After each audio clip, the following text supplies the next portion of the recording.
It's no secret that a lot of gamers have a love-hate relationship with EA. Chances are they had a hand in some of your favorite games, but they've also had something of an issue with putting gamers before their giant piles of money.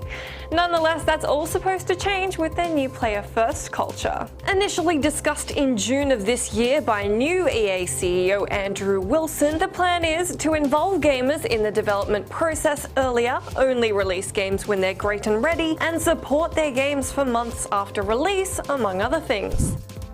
The concept is part of a 3-year plan for EA, but given that we're now 3 months on from EA taking their player-first culture public, I figured we'd see how they're going. So let's start with where all this EA hate has come from. EA won the consumerists' not-so-coveted Worst Company in America award 2 years running, where they were up against evil banking conglomerates, airlines, cell phone providers, and all the other multinational corporations who screw people over on a daily basis. This year, EA was defeated by the wildly unpopular Comcast. Suspected reasons as to why EA won the award in 2012 and 2013 include the massive controversy over the Mass Effect 3 ending, EA's prevalent love of Day 1 DLC, the catastrophic launches and server issues of SimCity and Battlefield 4, peppering Dead Space 3 with microtransactions, a tendency to nickel and dime their players on the whole, and the unwillingness to admit fault in regard to a bunch of these controversial issues. Perhaps the consumerists themselves said it best, explaining, "When we live in an era marked by massive oil spills, faulty foreclosures by bad banks, and rampant consolidation in the airline and telecom industry, what does it say about EA's business practices that so many people have, for the 2nd year in a row, come out to hand it the title of Worst Company in America?"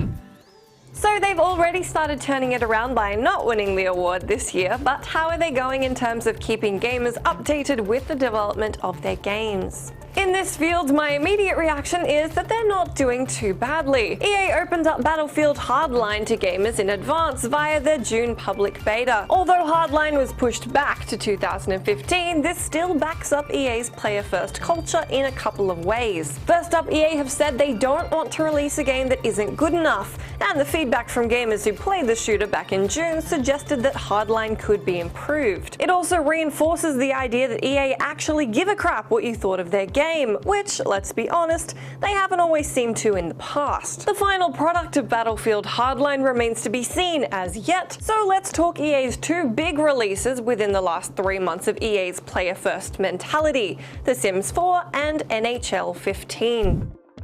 Now, The Sims 4 isn't a bad game, but it's certainly not the game that Sims fans were looking for. My initial thoughts upon hearing that EA had dropped the game's open world, pools, toddlers, and customization options, and replaced these things with funny walks and sim emotions, suggested to me that EA didn't understand what their fans wanted, and why they enjoyed the series. The Sims 4 has some interesting new aspects, like the well-integrated gallery filled with custom content, and the emotion-focused gameplay, which can sometimes be a help instead of a hindrance. EA did make a good call by not pushing The Sims 4 online like it did with SimCity, an unpopular decision the company eventually altered to include an offline mode. But the nature of the game feels like a betrayal of what myself and other Sims fans expected. That is more, not less. NHL is another story. While we can attribute this game and The Sims 4's issues with the fact that the development existed long before the player-first mantra, players still had a huge problem with the hockey game's launch.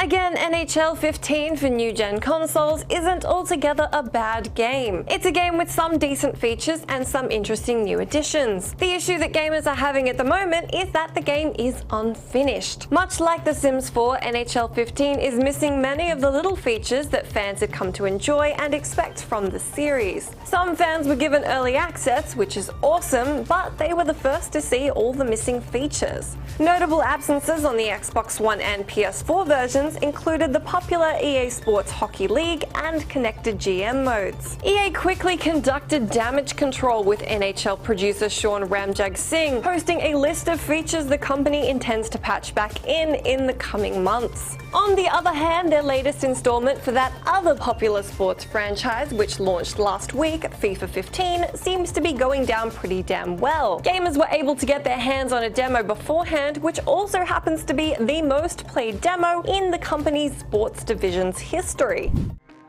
EA are only 3 months into their newly enforced player-first culture, so it's fair to give them some benefit of the doubt just at the moment. That's largely due to the fact that the lion's share of the development for this year's releases has taken place long before the announcement of their altered company attitude to players. The releases of Dragon Age Inquisition and Battlefield Hardline are certainly going to give us more of an idea of whether or not the company is making a change. On top of that, their recent interest in keeping gamers updated and making Dragon Age and Battlefield better does seem to be a positive adjustment for the meantime. Either way, we'll surely be keeping an eye on where the company goes from here.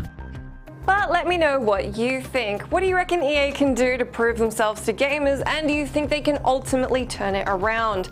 Leave me your thoughts and I will catch you next week.